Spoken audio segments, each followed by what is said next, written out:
in the state of Sikh affairs today.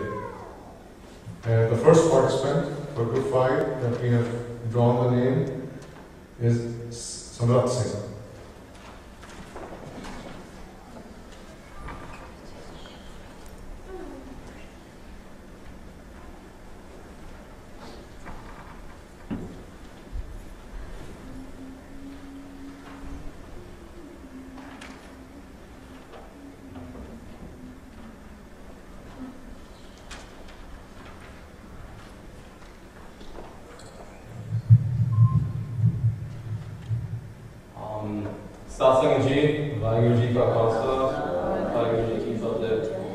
Every year, August 15th comes around, and every year on that day, we celebrate freedom from the British Empire, which further enhanced our own freedom within Sikhism to help practice our beliefs.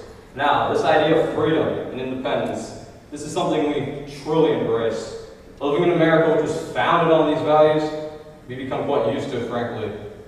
Every Sikh knows about the battles for freedom our founding fathers fought so arduously for, hundreds of years ago. But how limited our views are, how we just forget what has happened in the past 200 years and everything we've had to overcome. And it's these struggles within the past 200 years that make the battle we face in spreading education about Sikhism and continuing to develop our passions so challenging. The Singh Sabha movement was the start of the spread of this education in Sikhism that led to the foundations of the Khalsa College and Khalsa Truck Society, amongst various other education facilities. Today, though, I'd like to highlight to you not just the problems we faced in the past 200 years in maintaining Sikhism's presence, but the daunting task that remains ahead, even in spite of whatever progress we may have made in the past. When Punjab was annexed in the 1800s, there was a certain element of fear that gripped the Sikhs. Now, beyond the tyrannical British, there was also tremendous Brahmin and Hindu influences that posed serious threats. But in reality, this wasn't the problem. No. The real problem was the Sikhs' lack of education. It was the British observer Richard Temple who said it best: Sikhism is on the decline. The spent force. The Sikhs are the most uneducated people in Punjab, and this is precisely what was exploited. While the British were rather direct with their intentions of setting up Christian missionaries to convert Sikhs, it was the Hindus who were far more scheming and the most daring and made the most bold claims out of all. Swayani Dayanand had been the leader of Arya Samaj, which claimed Sikhism was merely a branch of Hinduism, that life was centered around the book of Vedas.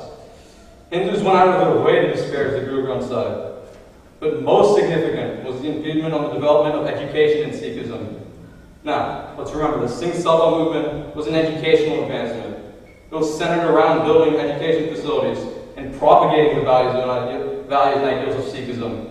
But how exactly could this ever take place with the presence of established education facilities of Hindus and British who were denouncing Sikhs and converting hundreds of them at a time? Now, the Singh Sabha movement in itself had been divided into two factions, the Lahore faction and the Amritsar faction.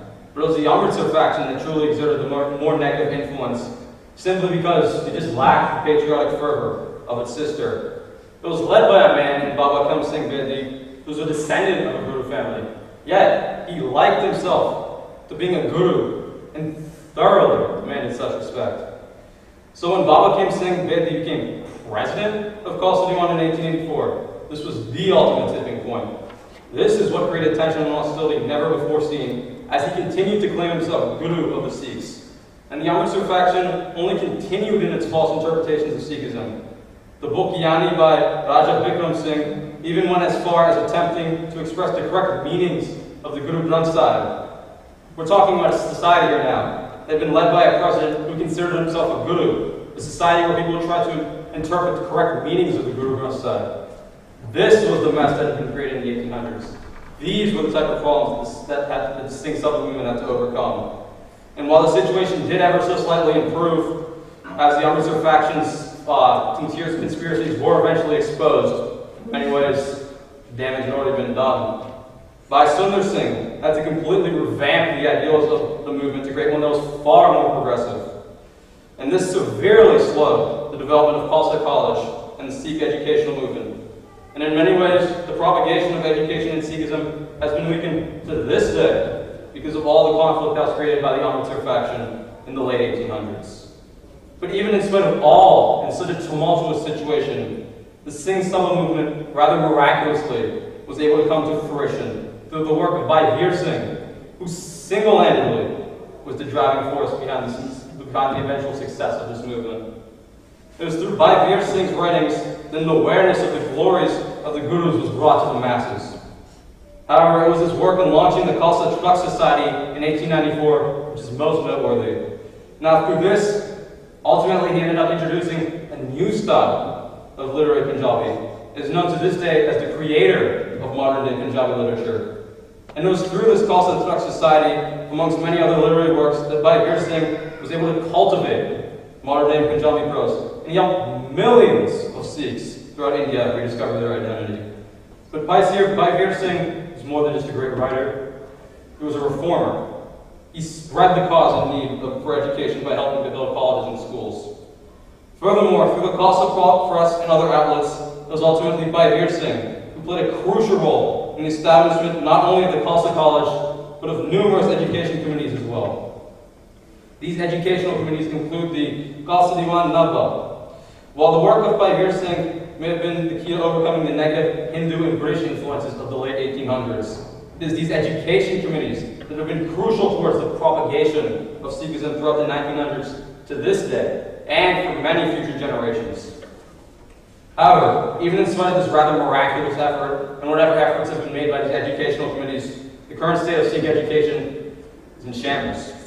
Now, the Singh Sabha movement had three objective tasks: to maintain independent existence and originality of Sikh religion, to examine Sikh literature on the touchstone of Gurdwani, and to spread Sikh thoughts and aims in a scientific manner. Now, ask yourselves, which of these points do we even consider with any kind of consistency? It's become quite clear whatever success achieved during the initial phase of the Singh Sabha movement has not been maintained, and the uncanny ability of Bhai Veer Singh in spreading Sikhism has not even come close to being replicated. We have freedom, frankly. We have independence. What we don't have is the most important thing to any kind of movement: direction. Sikhism, as a result, has become static. It's not even an issue of trying to enhance it. We're just trying to simply live off the success of those fighting for independence for so long that by just simply staying where we are, not doing much, we've taken serious steps backward. So then what's the source of all these problems? Well, in many ways you could say it's the development of modern-day society. When you're such a minority in a world where there are more Christians than Sikhs in your founding country of India, and where the world population will have grown from 1.6 billion in 1900 to about 9.5 billion in 2050, it's natural you just want to keep trying to survive and keeping whatever you have. Clearly, it's not working. It's not working at all. So then what can we do to fight this battle? Well, we can't fight this battle by ourselves. The key to success in Sikh education lies in enhancing ties and communications with India. We need our Sikh students and educators to feel a connection to India.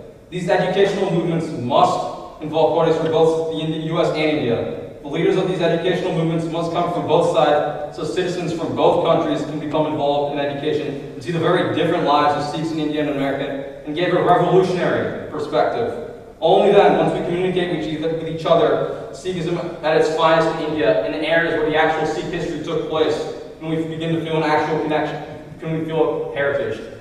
Let me ask you, how much do we gain when we talk about Sikh history in America and events that took all the way over in India?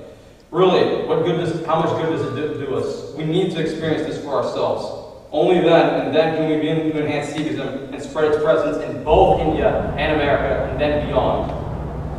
Only when we have an Indian element to our Sikh education can we truly begin to make progress, which is the only way of not falling further behind in our goals of understanding and appreciating our heritage. Thank you for your attention. I hear you also.